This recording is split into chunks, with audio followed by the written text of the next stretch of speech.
Dieu, d'être en présence du Seigneur pour l'adoration dominicale, pour bénir son nom, de vous avoir rendu fidèle, que vous soyez là.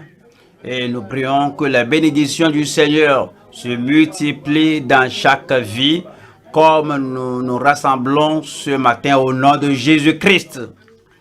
Prions ensemble. Père, nous te remercions pour ce moment. Merci pour ton amour. Merci pour tes soins paternels. Merci parce que tu te soucies de tout ce qui concerne notre vie. Nous demandons que tu bénisses chacun de nous ce matin.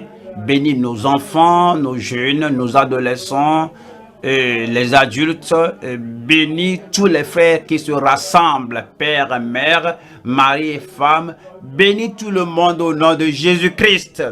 Que ton amour domine sur chaque cœur. Et nous prions que tu nous rafraîchisses, même dans ta parole au nom de Jésus-Christ. Nous te remercions parce que tu nous as exaucés. Au nom de Jésus, nous prions. Amen. Une fois encore, vous êtes les bienvenus. Très enchanté de vous avoir. Vraiment, c'est une joie de vous parler. Aujourd'hui, nous allons parler de quelque chose de très important, de très fondamental dans la parole de Dieu. Vous allez voir que même depuis la nuit des temps, au commencement, le Seigneur les a fait hommes et femmes. Dans Genèse 1 et Genèse 2, c'est dit qu'il avait une raison pour cela. En Genèse 2, verset 18, s'il vous plaît, ouvrez la Bible. Merci beaucoup, que le Seigneur vous bénisse. L'Éternel dit: il n'est pas bon que l'homme soit seul. Je lui ferai une aide semblable à lui. Le Seigneur qui a créé l'homme, le Seigneur qui connaissait son plan et son projet pour créer l'homme, dit qu'il n'est pas bon pour l'homme Adam, le seul homme à l'époque, et l'homme créé à l'époque, et qui est l'origine de toute la population du monde. Dieu dit qu'il n'est pas bon pour l'homme d'être seul. Je lui ferai une aide semblable à lui. Je lui ferai une compagne. Je lui ferai une épouse. Je lui ferai une compagne semblable à lui. Et c'est dit au verset 21. Alors l'Éternel, Dieu fit tomber un profond sommeil sur l'homme, qui s'endormit. Il prit une de ses côtes et referma la chair à sa place. Ici, il nous dit l'objectif de cela au verset 22. L'Éternel, Dieu forma une femme de la côte qu'il avait prise de l'homme et il l'amena vers l'homme. Voyons ceci, il dit que c'est Dieu qui a projeté le premier mariage. C'est le Dieu qui a institué le premier mariage. C'est lui qui a amené l'homme à la femme à l'homme, et c'est Dieu qui les a unis ensemble. Mais vous savez ce que Dieu a fait? Il a pris une partie, une côte de l'homme. Il n'a pas pris l'os du pied pour dire que l'homme, cela nous dit que Dieu ne veut pas que l'homme piétine sa femme. Il n'a pas pris l'os de la tête afin que ne soit pas que l'homme utilise ses facultés intellectuelle pour diriger l'homme, la femme, mais plutôt il a pris la côte de la femme, de l'homme plutôt, ce qui symbolise que la côte, cette côte-là est proche du cœur. Ça veut dire que la femme est au cœur de l'homme. Et verset 23 dit: et l'homme dit, voici cette fois, voici celle qui est os de mes os.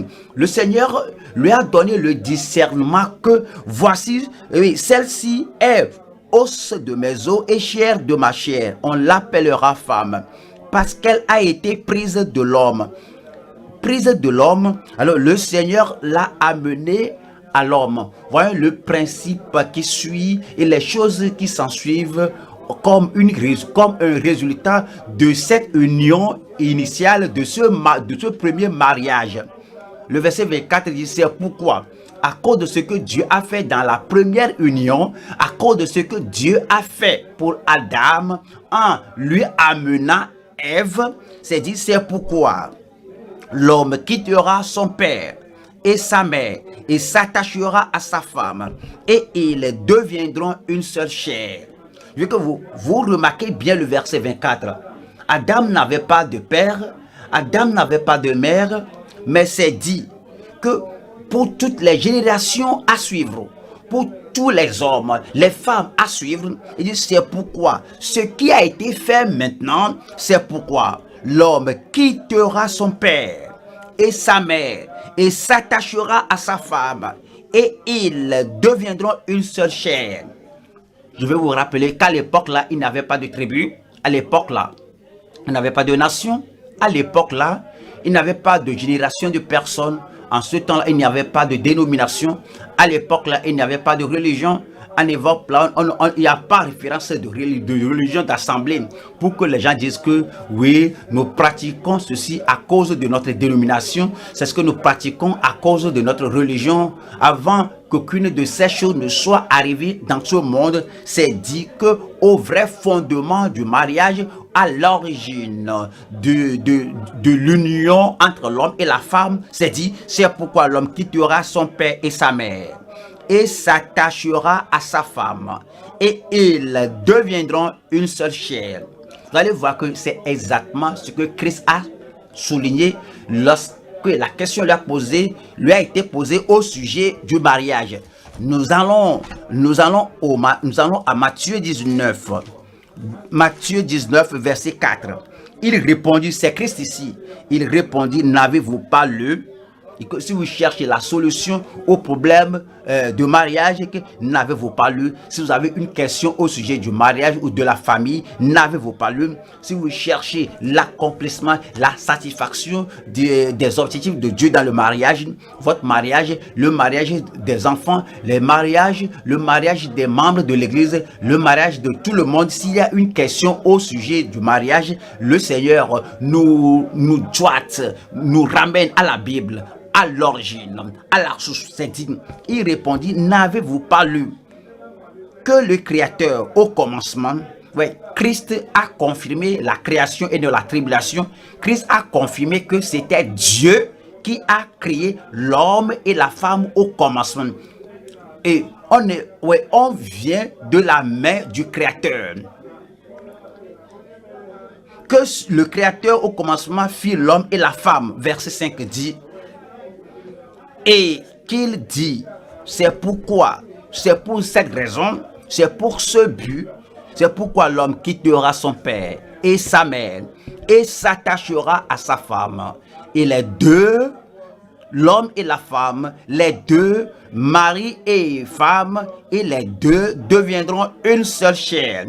Et c'est dit au verset 6, ainsi ils ne sont plus deux, mais ils sont une seule chair.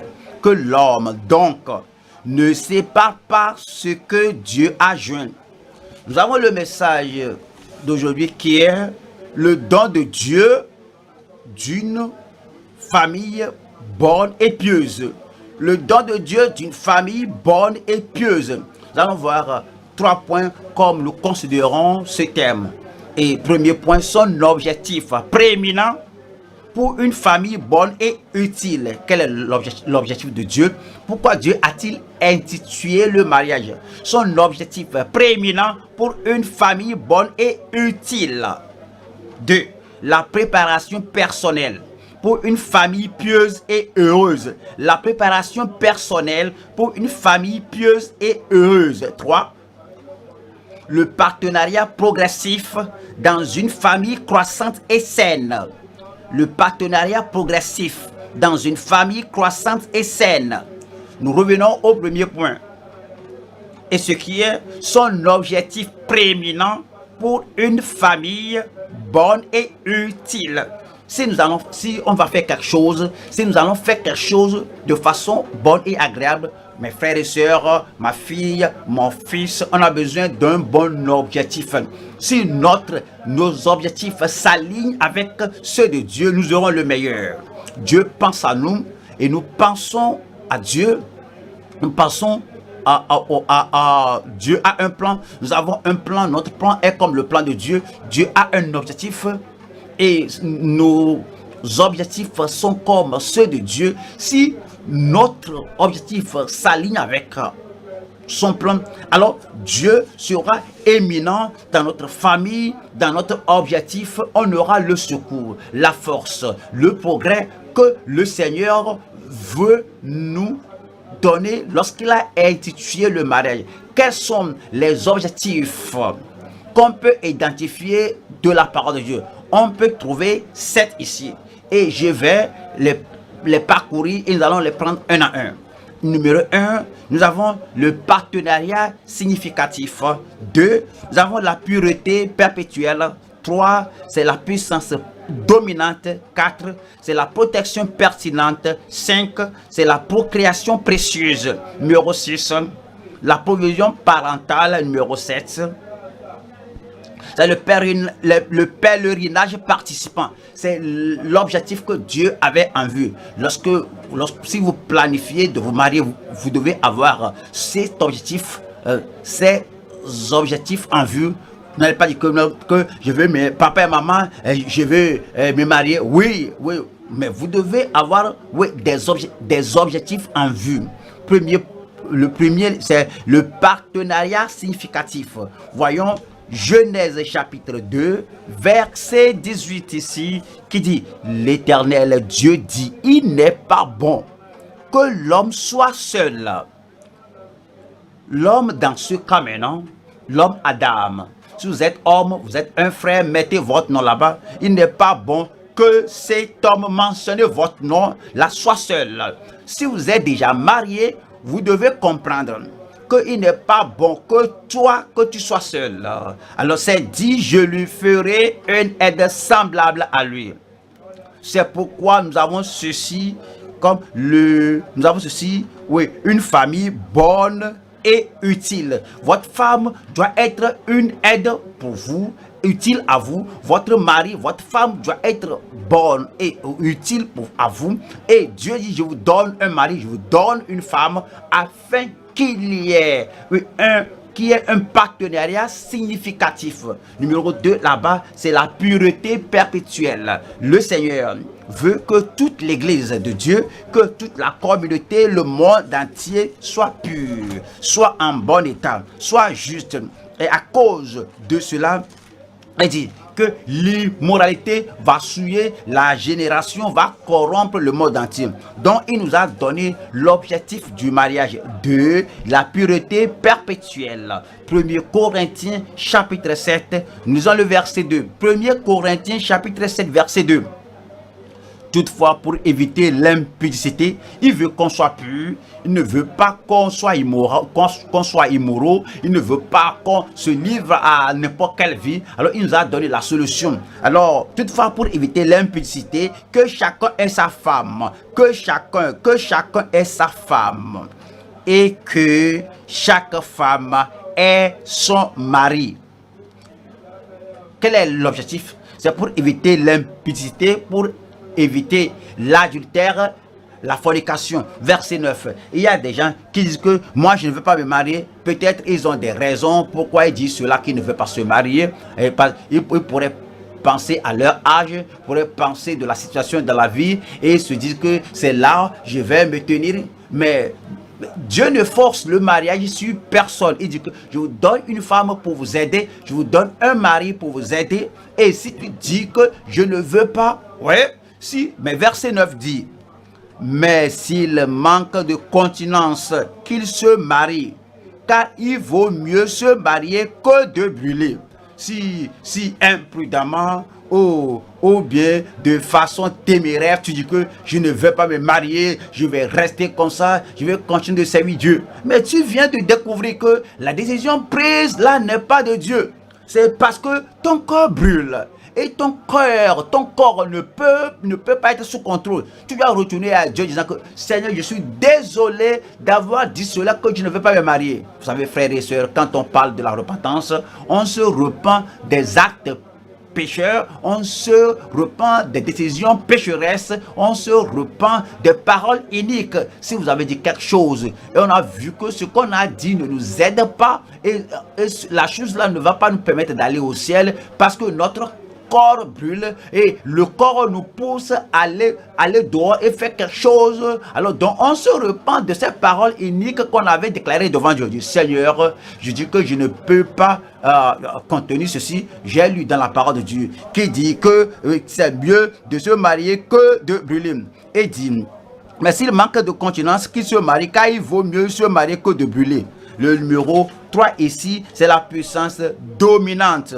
C'est dit en Ecclésiaste 4, Ecclésiaste chapitre 4, verset 9, qui dit que, Ecclésiaste 4, verset 9, qui dit que deux valent mieux qu'un. Toujours deux valent mieux qu'un. Quelqu'un dit que j'ai la force, j'ai le talent, j'ai la capacité, j'ai l'argent, j'ai les moyens, j'ai l'intelligence. Adam était intelligent, Adam était riche, il avait toute la création de Dieu à sa disposition, à sa possession. Cet homme Adam était très connaisseur, très intelligent, mais Dieu lui a dit qu'il n'est pas bon. C'est que cet homme intelligent, riche, pur, saint, il n'est pas bon que l'homme là soit seul. Mon frère, ma soeur, deux valent mieux qu'un, parce qu'ils retirent un bon salaire de leur travail. Verset 12 nous dit, et si quelqu'un est plus fort qu'un seul, les deux peuvent lui résister. Il accorde à trois fils, ne seront pas facilement. S'il y a des défis dans la vie qui vont écraser s'il a un défi qui va écraser un homme, c'est-à-dire que si un ennemi lui résiste, si une situation lui résiste, oui, deux peuvent facilement se dresser contre ce défi. Ouais, le Seigneur nous a offert l'aide afin que les deux peuvent planifier ensemble, penser ensemble, les deux peuvent aller ensemble. Ma jeune soeur, mon jeune frère, vous pensez au mariage, c'est pourquoi il faut un partenariat significatif devant Dieu, il faut une pureté perpétuelle devant Dieu qui nous aide. Le Seigneur sait que le salut est là, il sait que la sanctification est là, il sait que ceci est là, il n'a pas dit que pour éviter l'impudicité, que chacun ait la grâce, c'est disponible, que chacun ait la Bible, c'est disponible. Mais la femme protège le mari d'une vie impure. La pureté perpétuelle et la puissance dominante. Nous allons à Matthieu 18. Matthieu 18, 19. Matthieu 18, 19. Matthieu 18, 19. Je vous dis encore que si deux d'entre vous s'accordent sur la terre pour demander une chose quelconque, elle leur sera fait accorder par mon Père qui est dans les cieux. Cela nous aide à avoir la puissance dominante en prière, que l'homme et la femme peuvent se joindre, peuvent s'accorder ensemble et qu'ils ne disent rien de négatif. Ils demandent au Seigneur, cela nous donne la puissance dominante. 4. La protection pertinente. Vous voyez, le mariage nous protège. Le mariage, c'est le plan de Dieu, que le mariage nous accorde la protection. Voyons 1 Pierre chapitre 3. 1 Pierre 3. Verset 7, qui dit, Marie, montrez à votre tour de la sagesse. Demeurez avec votre femme selon la sagesse. Ma femme, ma soeur demeure avec votre mari selon la sagesse. Et ceux qui planifient de se marier, comprenez qu'on ait cette sagesse. Et Marie, montrez à votre tour de la sagesse dans vos rapports avec vos femmes comme avec un sexe plus faible. Honorez-les.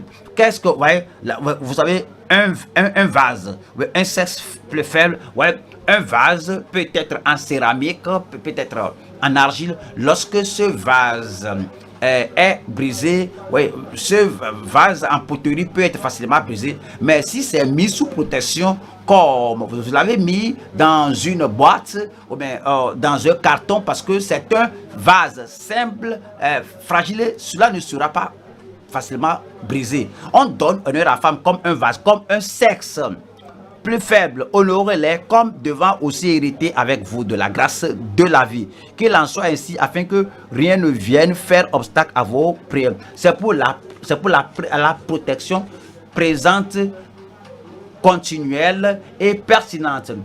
Numéro 5, c'est la procréation précieuse. Le Seigneur veut que la société continue de s'accroître.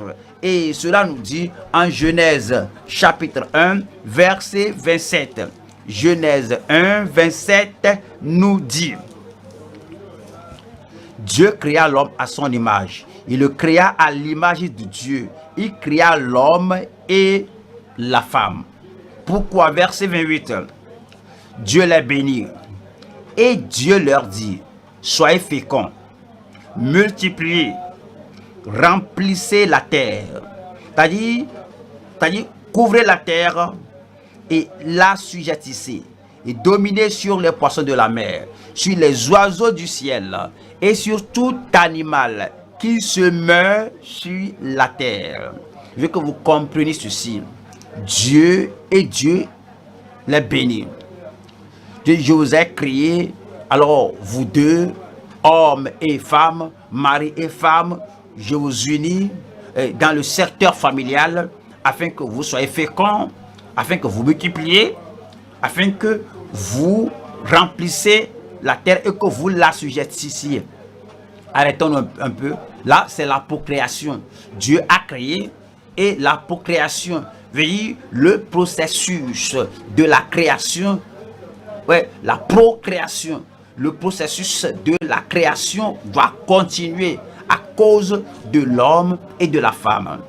Donc, voyons ceci comme on pense à la procréation. Vous savez, maintenant, on a beaucoup de religions dans le monde. Et généralement, lorsqu'un mari et qu'une femme aient des enfants, ça, c'est la procréation. Ils vont enseigner à l'enfant là, ils vont endoctriner l'enfant là, et ils vont montrer à l'enfant là que voici comment un père et voici ce que papa et maman font. Ils vont voir que l'enfant suit et les parents suivent la voie là. Voyez? Ouais, si un grand miracle de conversion n'est lieu, ces enfants vont continuer de suivre la voie de leurs parents. Voyez, regardez, on a cette religion, une autre religion, et puis on a le christianisme. Avec les autres religions, oui, encouragent l'homme de se marier à une femme. Ils encouragent que leur mari et que leurs enfants se marient, qu'ils aient des enfants. Ils remplissent la terre. Ils assujettissent la terre. Ils remplissent la terre avec leurs semblables. Ils remplissent la terre avec des gens, des enfants de leur religion. Venons à l'église. Et l'église est lente. Et l'église s'attarde. Et l'église est avare. Et l'église a beaucoup de rôles, beaucoup de choses.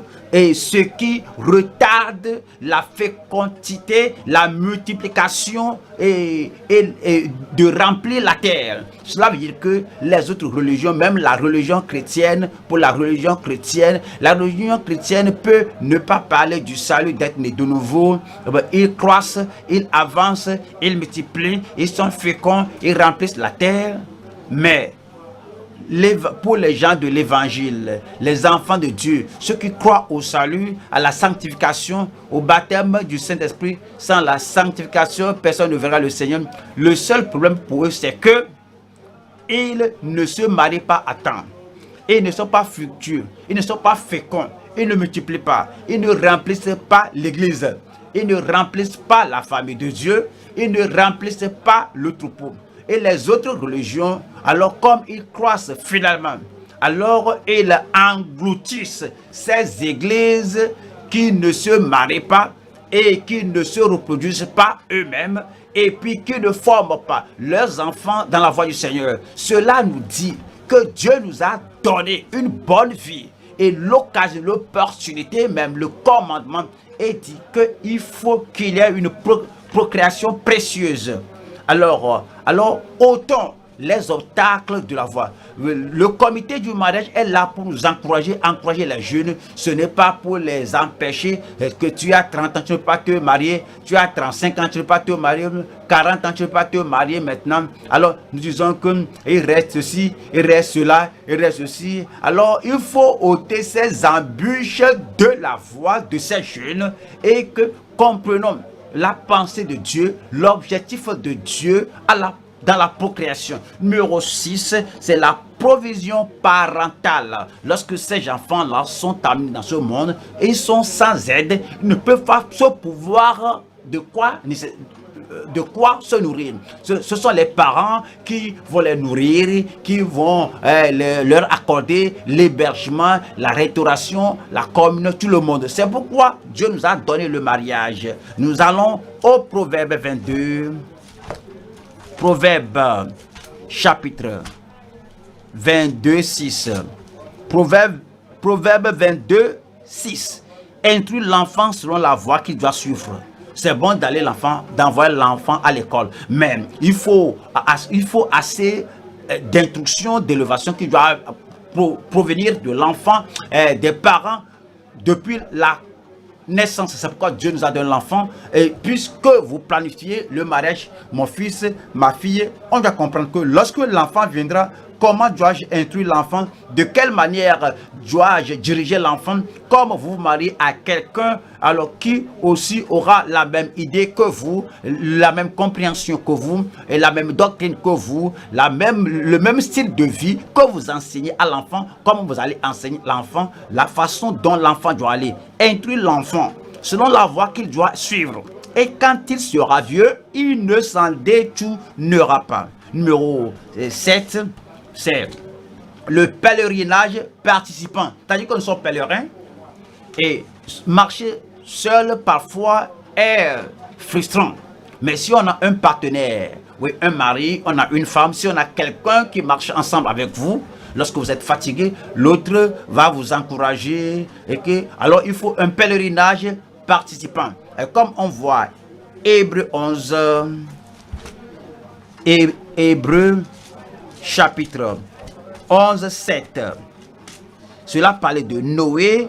C'est pas la fois que Noé divinement avertit des choses qu'on ne voyait pas encore.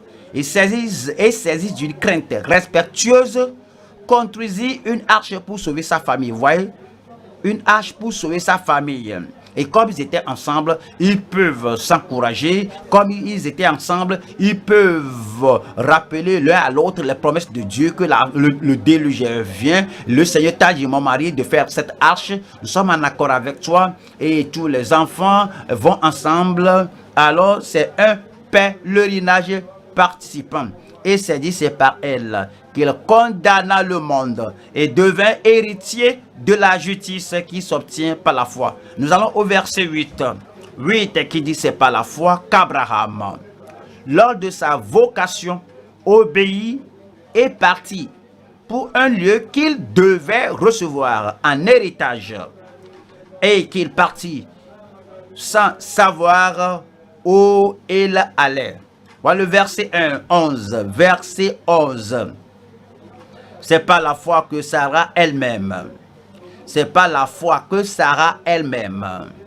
Abraham avait la foi, Sarah avait la foi, et ils pouvaient marcher ensemble. Et lorsque Abraham dit quelque chose qui n'est pas qui sera autre chose, Sarah a parlé et puis le Seigneur a confirmé. Les deux marchent ensemble. La gauche aide la droite aide la gauche afin qu'ils puissent marcher ensemble. Voilà le verset 23 qui dit, c'est par la foi que Moïse à sa naissance fut caché pendant 3 mois par ses parents. C'est par la foi que ses parents l'ont caché, l'ont préservé. C'est ça. Voilà, ce n'est pas seulement une idée d'un homme, mais c'est un pèlerinage participant. Voilà le verset 27. C'est dit, c'est pas la foi qu'il quitta l'Égypte sans être effrayé de la colère du roi, car il se montra ferme, comme voyant celui qui est invisible. La même foi dans la maman était en Moïse, la même foi qui s'est trouvé dans le Père s'était trouvé en Moïse. Ils marchaient ensemble, allaient par la foi, sachant que voici l'objectif de ma présence sur la terre. Le Père, l'enfant, la maman a dit à l'enfant, la maman a révélé cela à l'enfant et l'enfant l'a pris à cœur. Nous devons nous rappeler l'objectif du mariage comme on planifie de se marier. Voyons, on voit deuxième point qui est la préparation personnelle pour une famille pieuse et heureuse. Frères et sœurs, on doit faire des préparatifs pour une famille pieuse et heureuse. Proverbe 24, 27. Proverbe chapitre 24, verset 27 nous dit: soigne tes affaires au dehors, mets ton champ en état, puis tu bâtiras ta maison. Alors nous prenons un principe d'ici. On apprend ici une leçon. Nous allons bâtir une maison. Nous allons bâtir une famille. Nous allons bâtir un foyer. Et voici ma maison, ma famille, mon foyer. Quel foyer voudrez-vous avoir? Quelle famille voudrez-vous avoir? Soigne tes affaires au dehors. Avant de te plonger dans le mariage, avant de commencer la construction du bâtiment, avant de contracter le mariage, prépare-toi pour ce mariage. Déjà, tu as la compréhension de l'objectif, tu as la compréhension du modèle, de ce que doit être le foyer, que cela soit bon pour toi. Alors, c'est pourquoi on fait des préparations, on fait la préparation, c'est pourquoi on invoque le Seigneur de nous aider d'avoir une famille appropriée. Nous allons voir 3 points ici. Premier point ici, c'est la relation appropriée avec le Seigneur. La relation appropriée avec le Seigneur. C'est dit en 2 Corinthiens, chapitre 6, verset 14. 2 Corinthiens 6, 14. Ne vous mettez pas avec les infidèles sous un joug étranger. C'est le Seigneur ici. Il dit que il vous prend croyant. C'est pourquoi il vous donne un commandement. Il ne peut pas vous dire seulement de sortir du noir et vous donner et qu'il vous donne un commandement sans que vous soyez croyant. Déjà vous êtes enfant de Dieu, vous êtes dans la lumière et vous êtes juste, et dit: ne vous mettez pas avec les infidèles sous un joug étranger. Car quel rapport y a-t-il entre la justice et l'iniquité? Il montre le fait que vous êtes juste si vous êtes né de nouveau, et s'adresse à vous que ne vous mettez pas avec les infidèles. Et c'est dit, ou qu'y a-t-il de commun entre la lumière et les ténèbres? Vous êtes en relation avec Dieu. Dieu est lumière et il n'y a pas de ténèbres en lui, et vous êtes lumière dans le Seigneur. Vous n'avez pas de relation avec les ténèbres. Verset 15. Quel accord, quelle communion, quelle alliance, quel accord y a-t-il entre Christ et Bélial, ou quelle part le fidèle avec l'infidèle? C'est dit que vous avez la relation avec le Seigneur. Comme vous pensez au mariage, il faut savoir qui vous êtes, il faut connaître votre position, connaître votre personnalité, il faut connaître votre spiritualité, que vous croyez au Seigneur. Alors comment allez-vous prendre une infidèle ou un infidèle? C'est proscrit de faire. Et verset 16 dit: quel rapport y a-t-il entre le temple de Dieu et les idoles? Dieu vous prend enfant de Dieu. Vous êtes le temple de Dieu, car nous sommes le temple du Dieu vivant. Vous avez la relation avec le Seigneur, et c'est dit, comme Dieu l'a dit: j'habiterai et je marcherai au milieu d'eux. Je serai leur Dieu et ils seront mon peuple. Si vous n'avez pas cette relation avec le Seigneur, si vous n'êtes pas venu en Christ, si vous n'êtes pas sûr du salut, le Seigneur veut que vous fassiez cela. Cela fait partie de la préparation pour le mariage. Verset 17. C'est pourquoi sortez du milieu d'eux et séparez-vous, dit le Seigneur. Ne touchez pas à ce qui est impur, et je vous accueillerai. Verset 18. Je serai pour vous un père et vous serez pour moi des fils et des filles, dit le Seigneur Tout-Puissant. Il veut que vous compreniez qui sera un père pour vous, parce que Christ est devenu notre rédempteur, Christ est notre sauveur, parce que nos péchés sont purifiés, ôtés. Il dit, sortez du milieu d'eux. Il parle de la repentance. Repens-toi si tu ne t'es pas repenti. Alors, sois régénéré si tu n'es pas né de nouveau. Que cela soit maintenant et vous serez une nouvelle créature en Christ. Et puis, je serai pour vous un père et vous serez pour moi des fils et des filles, dit le Seigneur Tout-Puissant. Une relation appropriée, spirituelle avec le Seigneur. 2 Corinthiens chapitre 5, 17. 2 Corinthiens 5, 17. Si quelqu'un est en Christ, il est une nouvelle créature. Comment savez-vous avoir une relation avec le Seigneur? Vous êtes une nouvelle créature. Vous savez, et la personne à laquelle vous faites mention d'être la volonté de Dieu pour vous, vous priez pour la personne.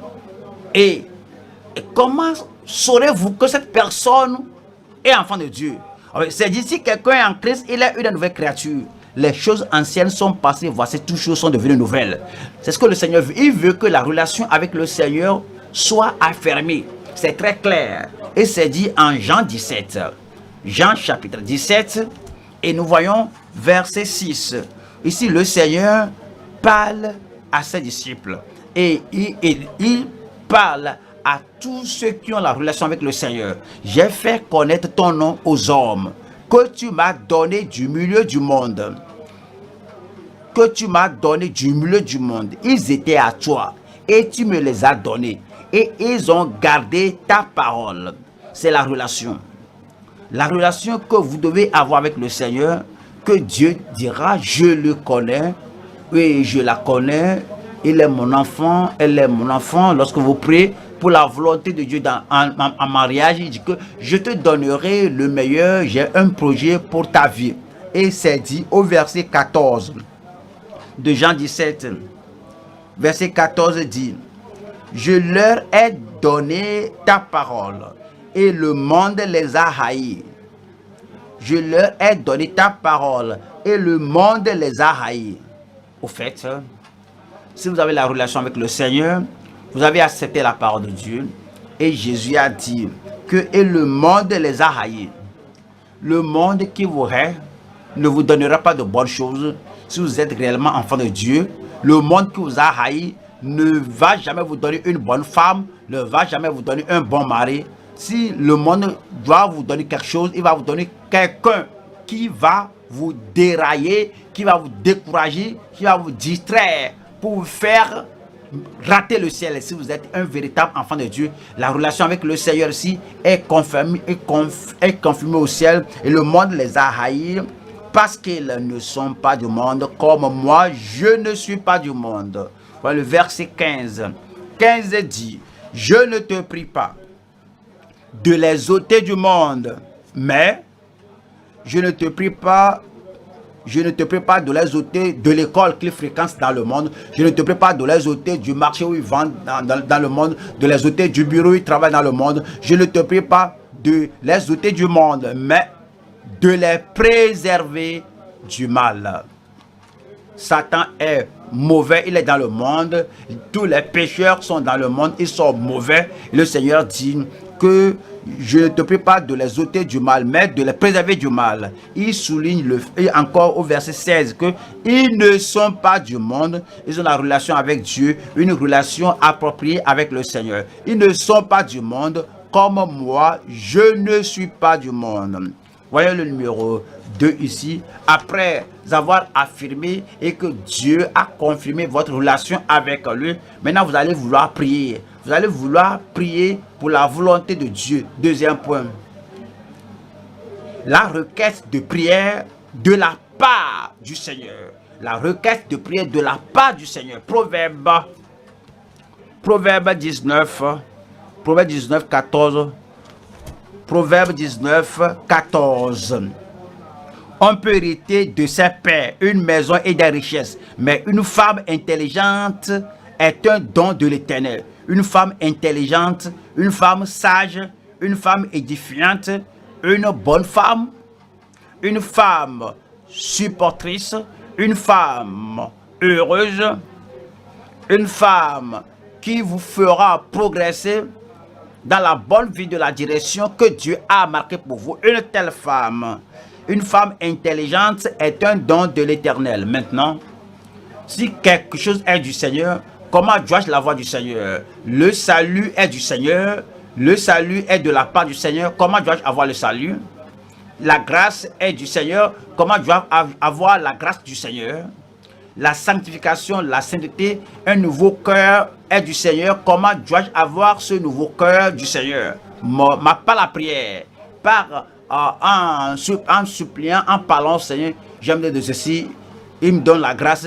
J'ai besoin du salut. Il me donne le salut. J'ai besoin de la guérison. Il nous donne la guérison. Tout ce qui est du Seigneur, on l'obtient, on garde par la prière, on reçoit par la prière, on garde par la prière. La femme intelligente est un don de l'Éternel. Et ce don de l'Éternel, oui, on l'obtient par la prière. Jérémie 29, verset 11. Jérémie 29, verset 11. Car je connais les projets que j'ai formés sur vous. Vous devez comprendre que Dieu pense à vous. C'est pourquoi il faut courir. C'est pourquoi c'est mauvais d'abandonner Dieu, courir que je m'en vais. Où vas-tu? Je cherche un mari, je cherche une femme. Où est Dieu? Dieu est en arrière, il est derrière là-bas. Reviens pour voir Dieu. Et car je connais les projets que j'ai formés sur vous, dit l'Éternel, projet de paix et non de malheur, afin de vous donner un avenir et de l'espérance. Toute l'espérance que vous avez dans votre cœur, un tel mari, une telle femme, Dieu dit que je veux vous donner cela. Venez à moi, viens à moi. Je vous donnerai une attente, l'espérance que vous avez en vous. Verset 12 qui dit, vous m'invoquerez, vous partirez, vous me prierez et je vous exaucerai. Le Seigneur nous a donné l'assurance. Il y a certains qui doutent. Ils doutent d'eux-mêmes. Ils doutent. Ils doutent que ils ne savent pas comment prier. Mais si vous êtes né de nouveau, Dieu est votre Père. Si vous devez demander à votre Père céleste, à votre Père terrestre de vous donner quelque chose de bon et qu'il vous aurait déjà promis la chose là, alors il dit qu'il vous le donnera, mais même, surtout lorsqu'il vous reconnaît maintenant d'être à l'âge. Alors comme vous savez demander à votre Père terrestre, c'est ainsi que vous devez demander votre Père céleste.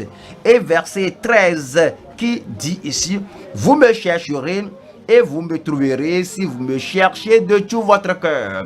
Alors Matthieu chapitre 7 et verset 7, Matthieu 7, 7, Matthieu 7, 7, qui dit, demandez et l'on vous donnera, cherchez et vous trouverez, frappez et l'on vous ouvrira. Ouais, vous avez besoin d'une femme, demandez, vous sera donné. Vous avez besoin d'un mari, demandez et l'on vous donnera, cherchez et vous trouverez, frappez et l'on vous ouvrira. Et puis verset 8 qui dit, car quiconque demande reçoit. Vous demandez au Seigneur, car quiconque demande reçoit. Vous priez le Seigneur, car quiconque demande reçoit. Il vous exaucera et vous donnera son attente.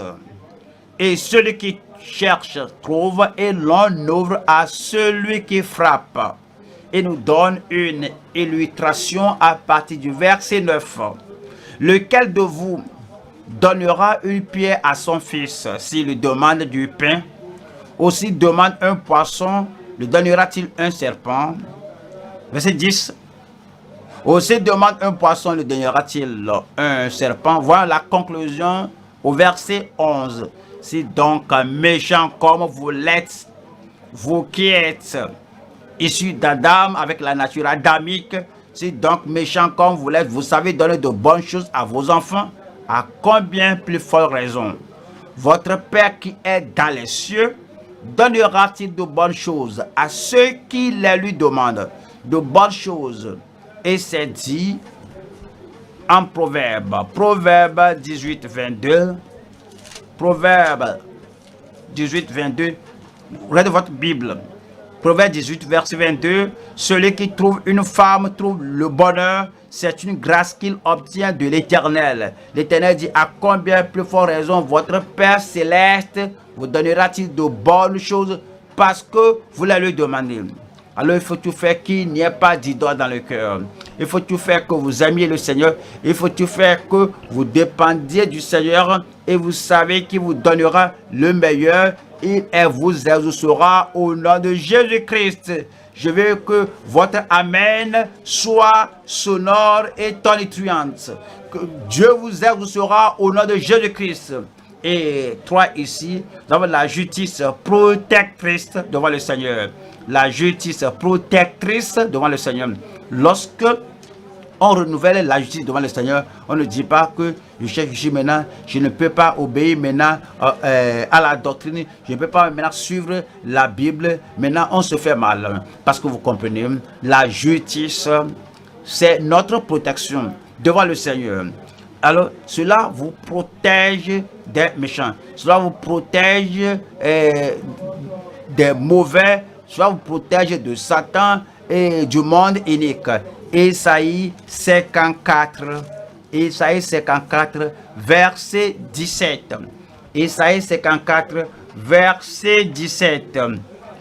17 dit, toute arme forgée contre toi sera sans effet.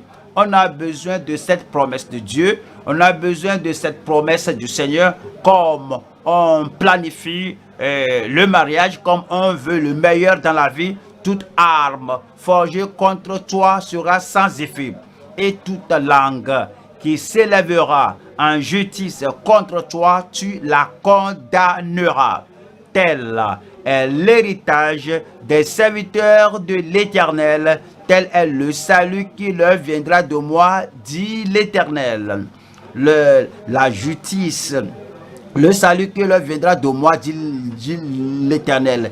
La justice qui vient par la grâce, par la foi, sera une protection dans votre vie. Cela vous protégera de toute attaque, cela vous protégera de tout mal. C'est pourquoi nous voulons tout faire. Qu'au temps des fiançailles, à l'époque des fiançailles, qu'on dit que ça c'est la volonté de Dieu, on parle ensemble et on vit ensemble et on discute ensemble, et on planifie ensemble. La justice doit être la protection tout ce moment.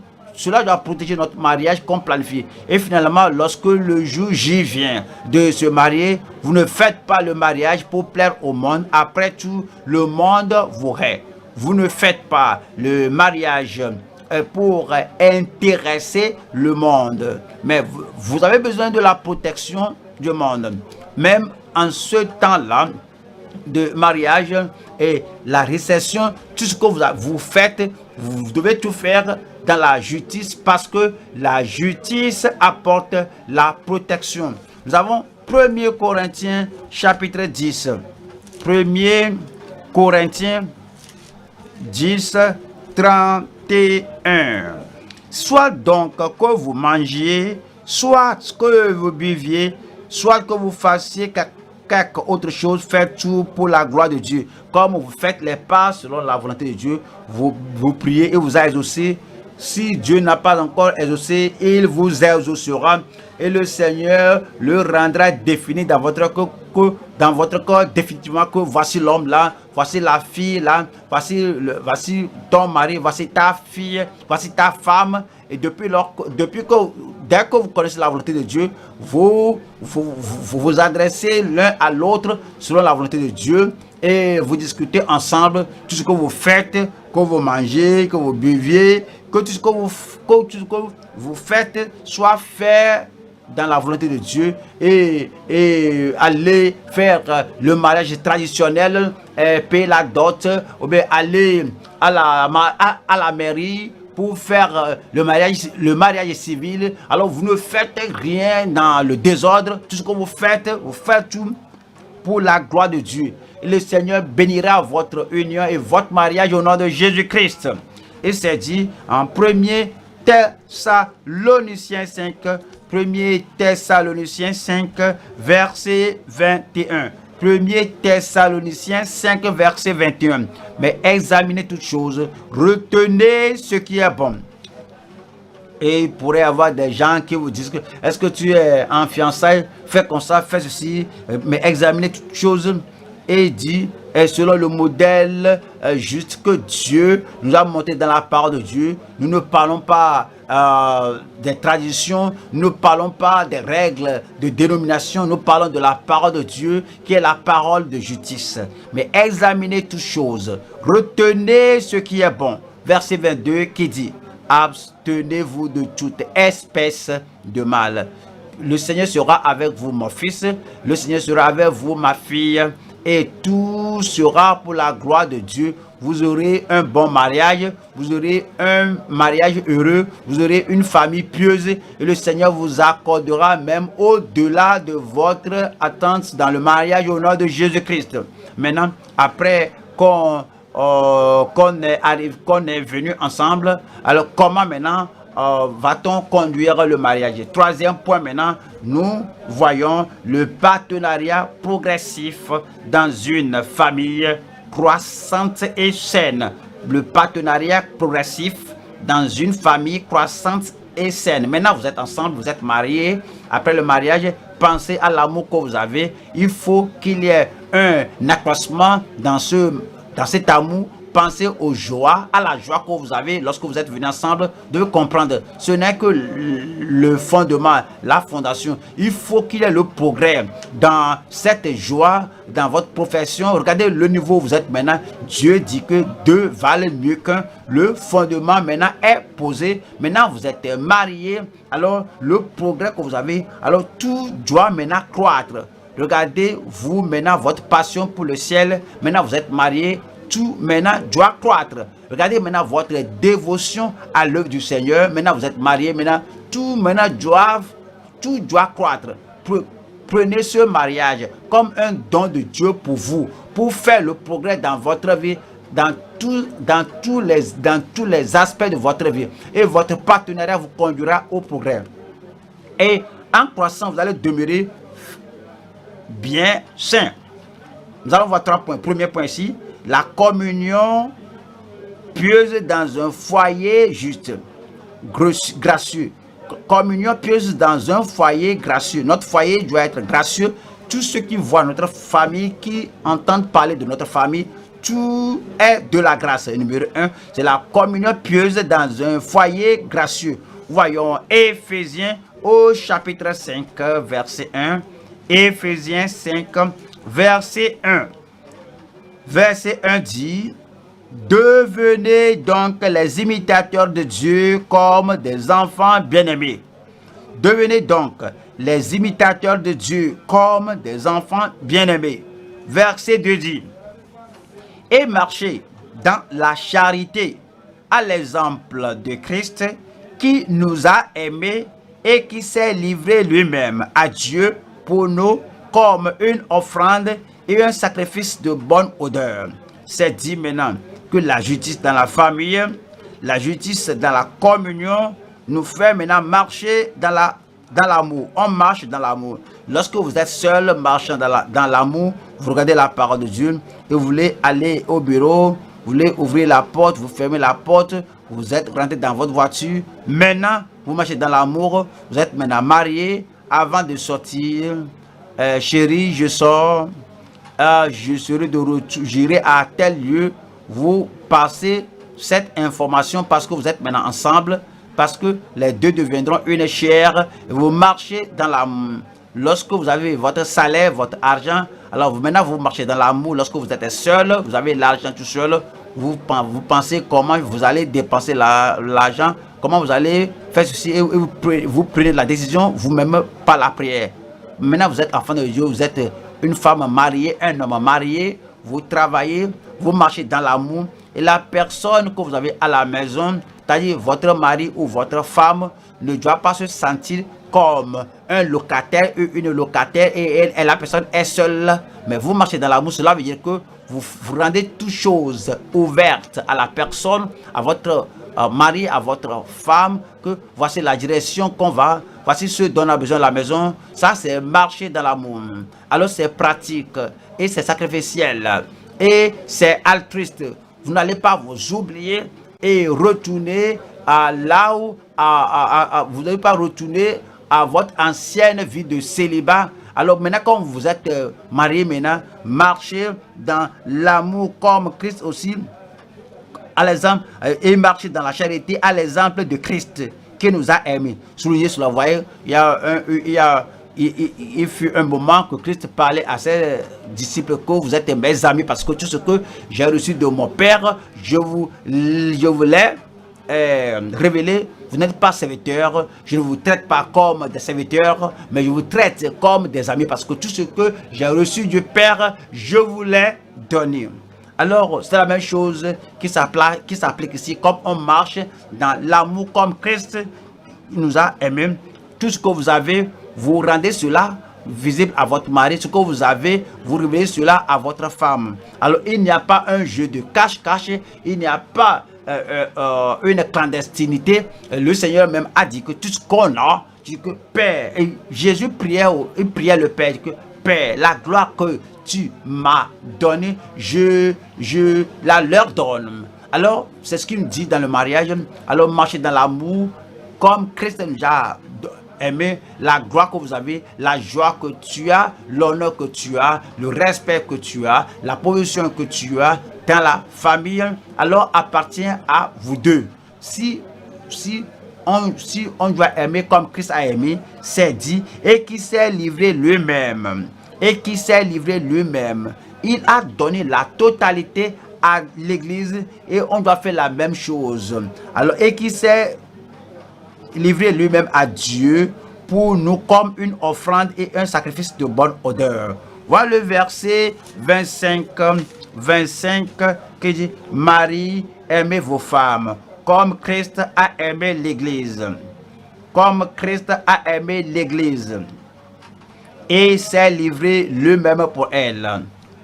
Vous voyez, lorsqu'on se marie, même avant qu'on ne se marie, voici ce qui doit être notre point de prière. Nous sommes tous des hommes, nous sommes chair et eau, nous sommes des humains, nous avons notre nature, nous avons notre instruction. Ce n'est pas quelque chose de mauvais d'aller à l'école. On a été à l'école, comme on est été à l'école, on nous apprend le français, comme on nous apprend le français. On ne nous enseigne pas seulement la grammaire, on ne nous enseigne pas seulement comment construire une phrase, on nous a montré aussi, on nous a amené la littérature, on a amené ceci, on a amené cela, on a les romans. Dans ces livres de romans, tout ce qui est dans la littérature, ou bien les romans, cela s'agit de la relation, que ce soit une relation bonne, une relation appropriée ou une mauvaise relation. Et tout cela est dans nous. Si vous lisez Shakespeare, l'un des grands auteurs dans la littérature et d'autres livres, alors toutes ces relations là que vous avez lues, si on n'est pas prudent, tout cela se rappelle. Alors, la relation dans la société, dans le village, entre les pères et mères, comme ce mari maintenant, l'image qu'on avait, cela revient. Je peux voir papa s'asseoir là-bas, je peux voir maman debout là-bas, je peux voir papa maintenant donner l'ordre là-bas, faire ceci, faire cela. Alors je peux avoir l'image en moi. Alors il faut effacer cette image. C'est dit ici, Marie, aimez vos femmes comme Christ a aimé l'église et s'est livré lui-même pour elle. Alors on doit retourner à cette relation dans le Seigneur. Verset 28 dit: c'est ainsi que les maris doivent aimer leurs femmes comme leur propre corps. Soulignez cela.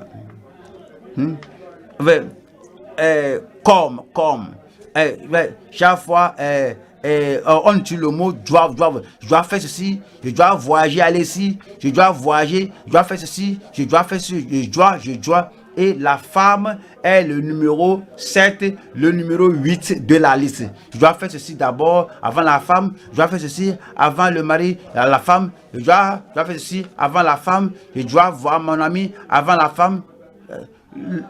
Le numéro doit, après être sauvé, je dois être sanctifié. Après être sanctifié, je dois aller au ciel. Après être prêt pour le ciel, c'est ainsi que les maris doivent aimer leur femme comme leur propre corps. C'est la justice que nous avons. La justice n'est pas que je ne fume pas, mais aimes-tu ta femme? Je ne bois pas, mais est-ce que tu aimes ta femme? Je ne vole pas, mais est-ce que tu aimes ta femme? Moi, je ne fais pas, je ne pas. Il faut oublier ce domaine négatif de la justice. Mais le côté positif, productif de la justice. C'est ainsi que les maris doivent aimer leur femme comme leur propre corps. Est-ce que vous aimez, vous pouvez même vous dire, si vous vous aimez, chaque matin, vous vous habillez, alors vous présentez bien devant les hommes.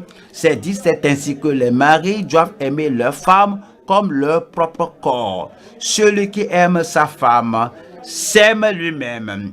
Alors, je dois lire ce verset maintenant. Je dois parler à nos sœurs. C'est dit que c'est ainsi que les femmes comme celui que c'est ainsi que les femmes doivent aimer leur mari comme leur propre corps. Alors, les femmes, vous savez comment vous aimez, vous lavez, vous passez cette crème, vous prenez soin de votre chair. Mais comme vous commencez maintenant à croître, à grandir, à vieillir, mais vous devez prendre soin de vous-même pour que vous soyez bien présentable. Laissez-moi d'employer le mot. Vous devez être tout faire pour être belle, comme vous devez être. C'est dit. Alors, ainsi que les femmes doivent aimer leur mari comme leur propre corps. Celle qui aime son mari s'aime lui-même. Si vous aimez votre mari, vous vous aimez vous-même. Cela parle de la justice pratique que nous devons avoir dans la famille. Voyons Philippiens chapitre 2, verset 3. Philippiens chapitre 2, nous lisons le verset 3. Philippiens 2, verset 3. Cela parle de ce qu'on fait dans la famille, ce que nous faisons, ce que le mari fait à la femme, ce que la femme fait au mari, ce que les parents font aux femmes, aux enfants, les enfants aux parents. Philippiens 2, 3. 3 dit, ne faites rien par esprit de parti ou par vaine gloire. Frères et sœurs, si tu fais quelque chose là, ce que tu fais là, est-ce que c'est par orgueil? Ouais. Ma main droite ne doit pas être orgueilleuse à la main droite. La main droite ne doit pas être orgueilleuse à la main gauche. Le cerveau ne doit pas être orgueilleux envers l'autre partie du corps. L'homme et la femme sont ensemble. Ouais. Que nul ne sait pas ce que Dieu a joint ensemble. Si le mari exerce la vaine gloire envers la femme, c'est la main droite qui se montre orgueilleuse envers la main droite. C'est comme la langue manifeste la vaine gloire envers les dents. Voici la famille. C'est la justice qui nous garde en famille. C'est-à-dire, ne faites rien par esprit de parti. Rien de moindre, rien d'ordinaire, rien de profond, rien de la nuit, rien du jour, rien lorsqu'on est ensemble, rien lorsqu'on est tout seul. Alors pensez au meilleur de votre mari. Planifiez le meilleur pour votre femme. Planifiez le meilleur pour votre mari. C'est dit, ne faites rien par esprit de parti ou par vaine gloire, mais que l'humilité vous fasse regarder les autres comme étant au-dessus de vous-même. Et regardez les autres comme étant au-dessus de vous-même. Vous pensez au mari, vous pensez à la femme. Vous pensez au meilleur de votre mari, vous pensez au meilleur de votre femme, même si le mari dit que je comprends, tu dois être fatigué maintenant, je comprends que tu as pris soin de moi et vraiment je connais cette condition dans laquelle tu te trouves, je vais bientôt m'en sortir, va te reposer, va dormir. Tu peux même voyager, même je comprends, voyage. Mais lui, il te donne l'occasion, mais toi, tu vas lui répondre que non, je veux le meilleur pour toi aussi. Lorsque la main gauche cherche le bien ou bien le meilleur de la main droite, lorsque la main droite cherche le bien de la main gauche, c'est la justice, alors c'est ainsi que, alors on estime l'un l'autre le meilleur. Or, on cherche le meilleur de l'un l'autre. On va au numéro 3 maintenant. On a la satisfaction rafraîchissante d'une utilité croissante. La satisfaction rafraîchissante d'une utilité croissante. Rappelons-nous qu'à l'origine du mariage, c'est pour aider. Ouais, le fait de venir ensemble, c'est de s'entraider. Vous êtes né de nouveau, vous êtes enfant de Dieu. Vous voulez que l'objectif de Dieu soit atteint dans la famille. Je vais vous rappeler de ce que vous connaissez déjà en Genèse chapitre 2, verset 18. Genèse 2, verset 18. Merci, que Dieu vous bénisse. Comme vous ouvrez la Bible, je sais que vous connaissez le verset, mais ouvrons cela et voyons cela ensemble. L'Éternel Dieu dit, et votre Créateur dit, et votre Rédempteur dit, et celui qui vous a amené dans ce monde dit. Ce n'est pas de vous laisser vivre tel que vous le voulez, ce n'est pas de courir ou bien précéder Dieu, mais parce que Dieu vous a créé, que Dieu laisse-moi en paix, tu m'as créé, tu as fait tu as joué ton rôle. Le Seigneur dit que je t'ai créé, mais je n'ai pas fini la création. Je dois créer quelqu'un pour toi. Je dois te donner quelqu'un. Voici la personne qui va réaliser, atteindre l'objectif pour lequel je t'ai créé. Alors l'Éternel Dieu dit, il n'est pas bon que l'homme soit seul, il n'est pas bon que la femme soit seule. Je lui ferai une aide semblable à lui. Mon frère, ma soeur, que pensez-vous du mariage? Quelqu'un dit que je n'ai plus besoin d'enfants. Puisque je n'ai plus besoin d'enfants, je ne vois pas la nécessité du mariage. C'est ce que Dieu dit. Dieu dit, oui, soyez féconds, multipliez, remplissez la terre. C'est une raison. L'autre raison, c'est que je ne veux pas que l'homme soit seul. La solitude est un problème. Penser tout seul, vivre tout seul, agir tout seul, faire tout seul, toutes les choses tout seul. Il y a des temps, on a besoin de compagnons. Il y a un temps, on a besoin d'un partenaire. Il y a un temps, on a besoin de quelqu'un à côté de vous pour soulever le lourd fardeau de cette vie avec vous. Au pas dire que voici mon âge maintenant, je suis plus que 45 ans, voici mon âge maintenant, plus de 50 ans. Si je me suis marié maintenant, je ne peux pas avoir d'enfant. Oui, ce n'est pas l'affaire. Il dit que je lui ferai une aide semblable à lui.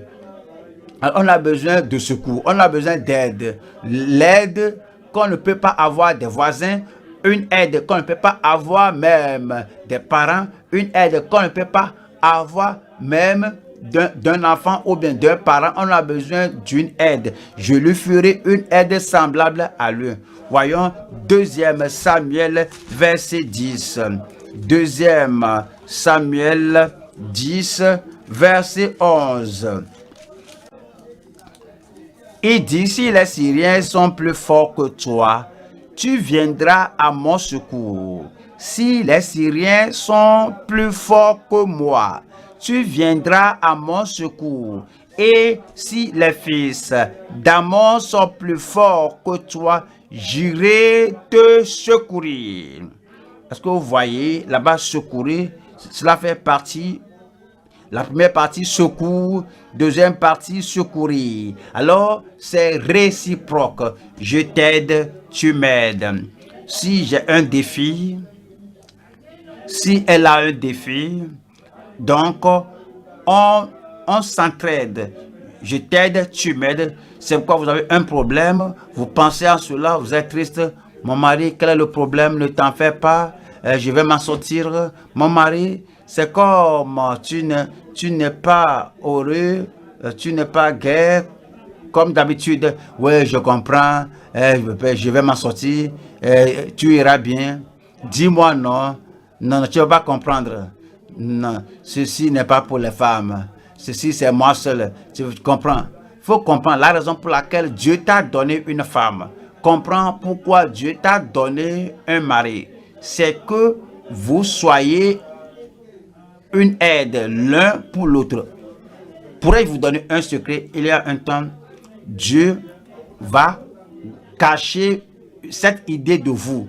Vous croyez que votre femme ne comprend rien. Oui, elle pourrait ne rien comprendre. Mais pour que Dieu accomplisse son objectif, pour que Dieu atteigne son objectif pour vous, Dieu va donner la vraie idée à votre femme. Et la femme ne saura même pas d'où provient l'idée, parce que Dieu veut que vous compreniez que je te l'ai donné et je t'ai donné à cette femme pour que vous puissiez être un secours l'un pour l'autre. Et vous n'arrivez pas à regarder à ce domaine. C'est pourquoi Dieu va faire quelque chose, comme vous ouvrez la bouche, comme vous ouvrez le cœur, comme vous discutez ensemble de façon transparente, l'objectif du mariage sera atteint. Si les Syriens sont plus forts que moi, tu viendras à mon secours. Et si les fils d'Amos sont plus forts que toi, j'irai te secourir. Et puis, on a finalement la fidélité parfaite pour un ciel glorieux. Vous savez le pourquoi nous sommes ensemble. Ce n'est pas seulement de jouir de ce monde ensemble. Ce n'est pas seulement de faire un bon progrès dans cette vie seulement. C'est que par la grâce de Dieu, main dans la main, le cœur dans le cœur, nous prions ensemble, nous vivons ensemble, on lit ensemble, on communie ensemble et nous nous aimons afin qu'on s'entraide d'aller finalement au jour de l'enlèvement. 1 Corinthiens chapitre 15, verset 19. 1 Corinthiens 15, 19. Qui dit: si c'est dans cette vie seulement que nous espérions en Christ, nous sommes les plus malheureux de tous les hommes.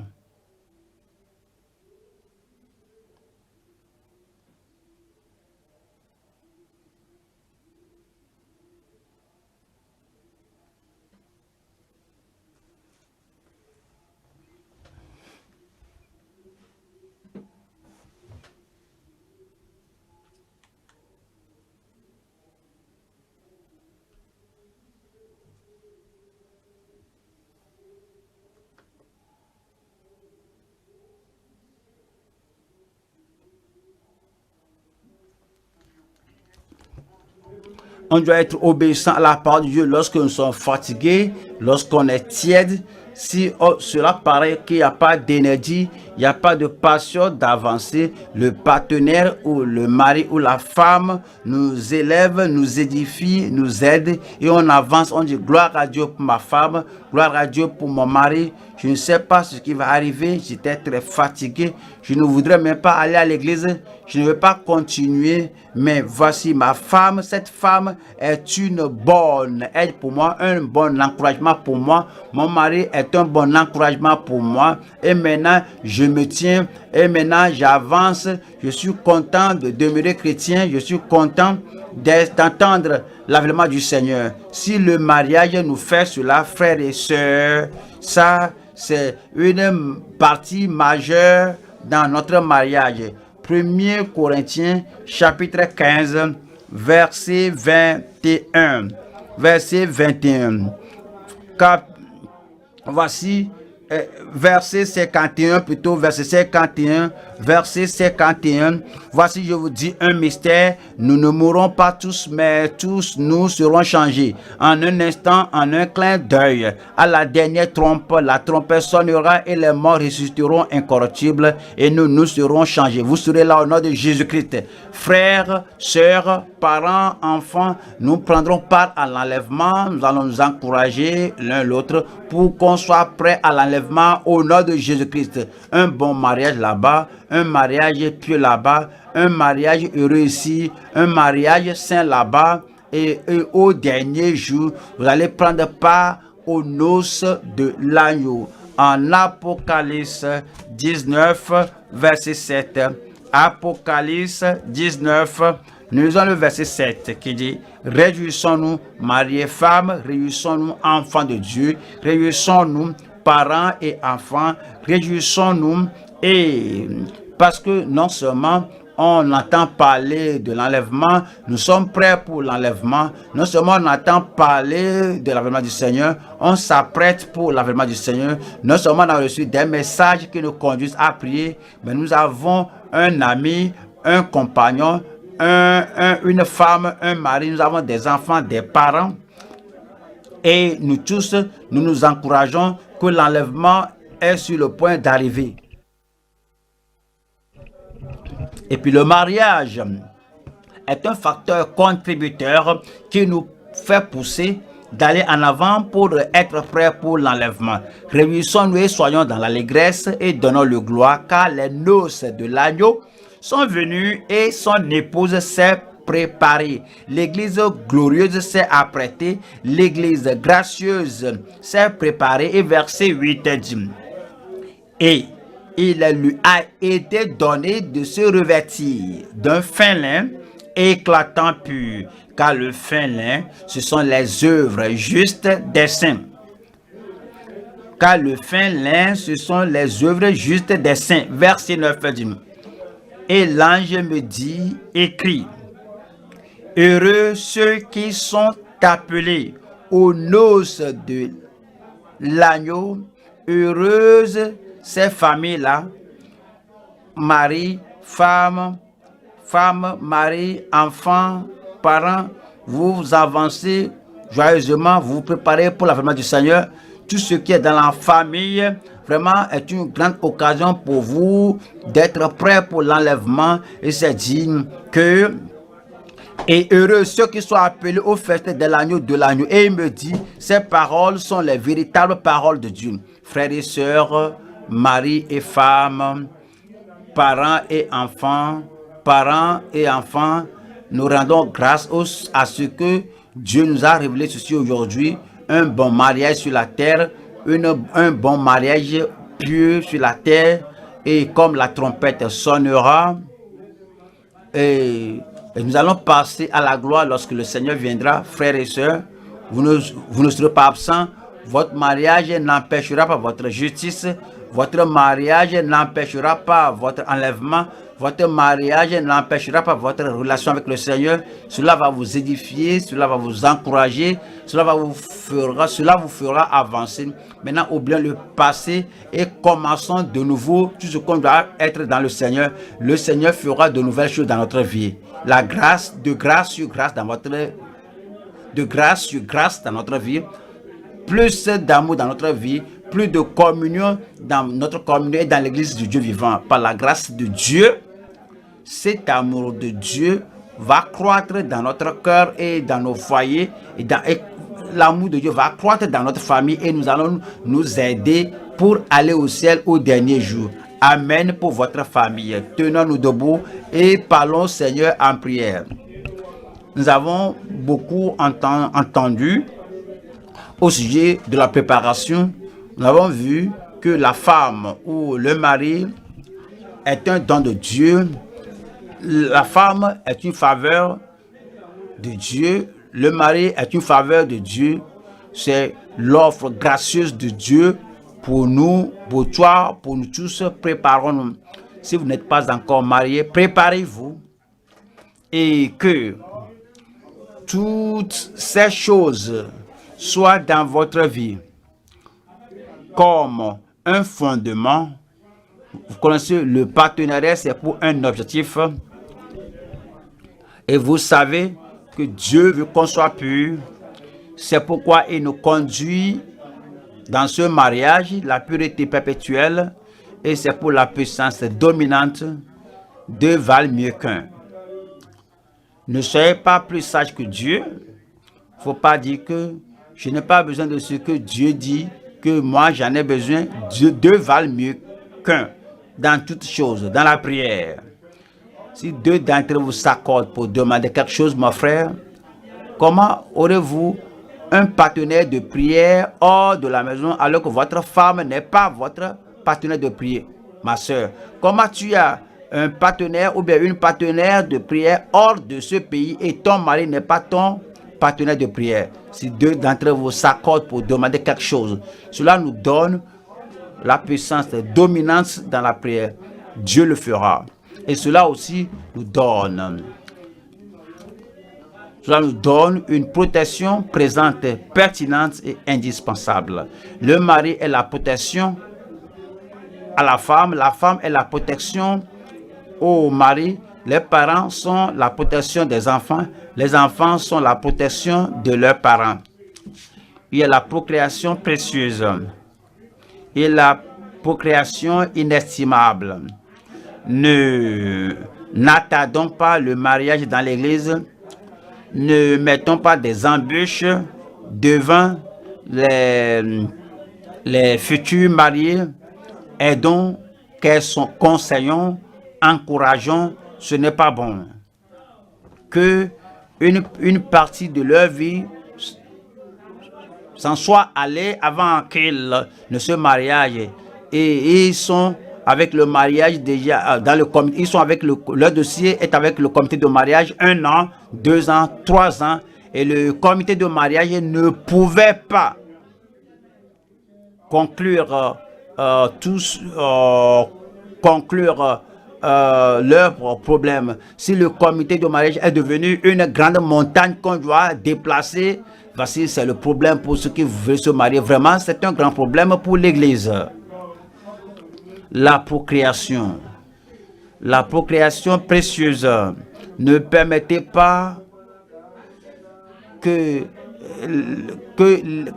les gens ne soient pas hors de la possibilité d'avoir des enfants avant de se marier. Encouragez-les, priez avec eux, montrez-leur la voie. La procréation précieuse, la provision parentale et le pèlerinage participant, Dieu vous donnera l'homme, la femme qui ira dans ce pèlerinage au ciel ensemble. Et le Seigneur vous aidera. Et comme vous apprêtez, comme vous vous préparez, tout ce dont vous aurez besoin, le Seigneur pourvoira tout. La prière est simple. Comme vous allez à votre Père sur la terre ici, si votre Père a le privilège et l'occasion de vous donner une femme, de vous donner un homme, il va répondre sitôt. Dieu est plus grand. Dieu est le meilleur et vous donnera le mari approprié, la femme appropriée. Ne permettez à rien de vous donner une idée négative au sujet de Dieu. Dieu va répondre aussitôt lorsque vous le demandez. Il va répondre gracieusement lorsque vous le demandez. Il va répondre lorsque vous lui parlez. Et il va aller au-delà de votre attente. Dieu vous exaucera. N'ayez pas d'idole dans votre cœur. Avoir une idole dans le cœur, c'est dire que je suis plus sage que Dieu. Dieu ne connaît pas cet homme comme moi je le connais. Dieu ne connaît pas la bonne femme comme moi je la connais. Et Dieu, il faut oublier ce que tu planifies. Dieu, oublie ce que tu veux donner. Moi j'ai ce don déjà. Il ne faut pas agir de cette manière. Nous sommes d'hier. Que savons-nous? On ne connaît rien du futur. Dieu connaît le passé, le présent et le futur. C'est pourquoi on le prie. Et il vous exaucera, il vous donnera l'os de votre os et chair de votre chair. Il vous exaucera. Comme vous êtes mariés ensemble, alors il faut rétablir l'amour là pour vous. Alors il faut encore rétablir cette utilité et cette assistance. Il faut rétablir l'objectif pour lequel vous êtes unis ensemble. Pas de conflit, pas de vaine gloire, pas d'orgueil, pas d'égoïsme, mais maintenant vous aimez de façon pratique, l'amour pratique. l'amour significatif, l'amour passionné. Que les gens même peuvent dire que parfois, nos parents vont dire, tu aimes ta femme, tu aimes vraiment ta femme, ce n'est pas un mauvais commentaire. Et vos amis vont dire que on ne te voit plus. On ne peut plus t'accéder. Tu aimes vraiment ta femme. Ce n'est pas un mauvais commentaire. Il faut faire plus de cela. Que l'amour soit pratique. Que l'amour soit public. N'ayez pas honte de votre femme en public. Et si les choses sont tournées mal dans le passé, rebâtissez maintenant et maintenant fortifiez, renforcez le fondement de ce mariage, qu'il y ait la justice dans la communion entre mari et femme, qu'il y ait la justice et qu'il n'y ait pas l'incrédulité, qu'il n'y ait pas la superficialité, mais que l'amour soit réel, défini, qu'il y ait la justice, la communion juste, pieuse, pour un foyer gracieux. Et le Seigneur vous accordera cette communion gracieuse dans le mariage. Vous allez vous aimer. Ton mari saura. Ton mari ne va pas se demander, je ne vais pas poser de questions, est-ce qu'elle m'aime encore?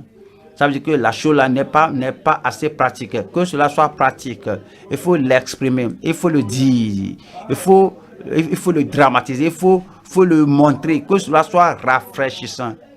Alors, une satisfaction rafraîchissante d'une utilité croissante qu'on doit avoir dans la famille. Tout ce qu'on fait, quelle que soit la façon dont on fait cela, que cela soit un encouragement quotidien pour votre femme, pour votre mari, d'avancer un pas en avant, plus clair. Soyez plus joyeux aujourd'hui d'aller au ciel. Soyez plus confiants aujourd'hui au sujet d'être prêt pour l'enlèvement, d'être un couple prêt pour l'enlèvement. Soyez prêts, soyez fidèles l'un à l'autre. Soyez l'encouragement pour l'un pour l'autre. L'argent ou pas, l'argent viendra. Les biens ou pas, cela viendra. Aimez-vous les uns les autres. Quel que soit ce que vous n'avez pas maintenant, l'amour fera que Dieu agisse à votre faveur. Tout ce dont vous avez besoin pour la famille, cela viendra. Nous sommes ici aujourd'hui. Qu'il y ait un mariage heureux et il y aura une communion heureuse au ciel. Et le mariage n'empêchera pas notre justice et notre préparation pour le ciel. Le mariage, la famille va précipiter nos pas, nous fera avancer jusqu'à ce que nous entendions la trompette sonner et que les morts ressuscitent et que les saints soient enlevés et nous serons aussi avec eux au nom de Jésus-Christ. Et clôturez votre prière maintenant et vous allez aussi, vous aurez la volonté de Dieu, le meilleur que Dieu peut vous offrir.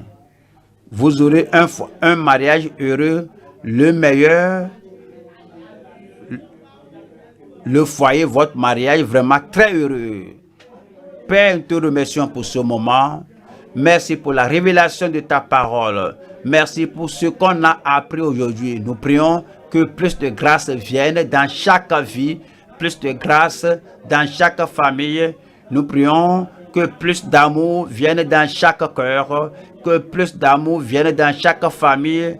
Et lorsque les choses se rabaissent et que le vin de l'amour s'épuise et que nous sommes très familiers l'un avec l'autre et on prend l'un l'autre à la légère et il n'y a rien de spécial, il n'y a rien de gracieux, il n'y a rien d'heureux, il n'y a rien de glorieux dans notre famille. Seigneur, nous prions que tu répares les murailles brisées de nos familles au nom de Jésus-Christ.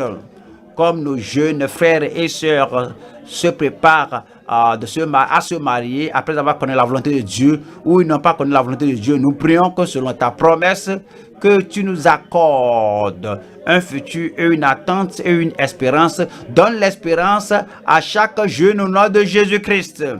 Nous prions, Seigneur, que l'erreur que des générations passées, des croyants ont commises et de grands hommes, de grands hommes, de grandes femmes, des erreurs qu'ils ont commises et les erreurs dans lesquelles ils se sont plongés et les fosses dans lesquelles ils se sont tombés. Je prie que tu délivres tes enfants de cela au nom de Jésus-Christ. Et je prie qu'il y ait une nouvelle vie, un nouvel amour, une nouvelle vitalité, une nouvelle grâce, une nouvelle passion soit accordée à chaque famille à partir d'aujourd'hui au nom de Jésus-Christ.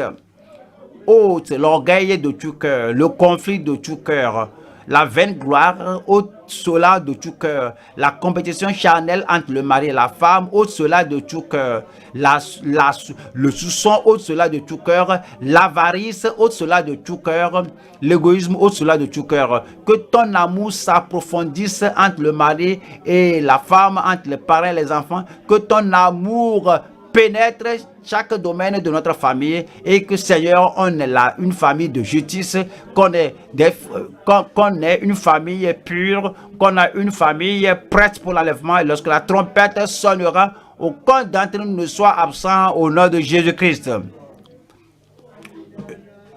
Donne des familles pieuses, saintes et fais de chacun de nous des gens saints. Rends-nous des familles, fais de nous des familles pieuses. Et fais de nous quelque chose de glorieux. Fais pour nous des choses glorieuses. Merci parce que tu nous as exaucés. Au nom puissant de Jésus, nous prions. Amen. Merci beaucoup. Que Dieu vous bénisse. Vivez et gardez votre famille heureuse et prête pour l'enlèvement.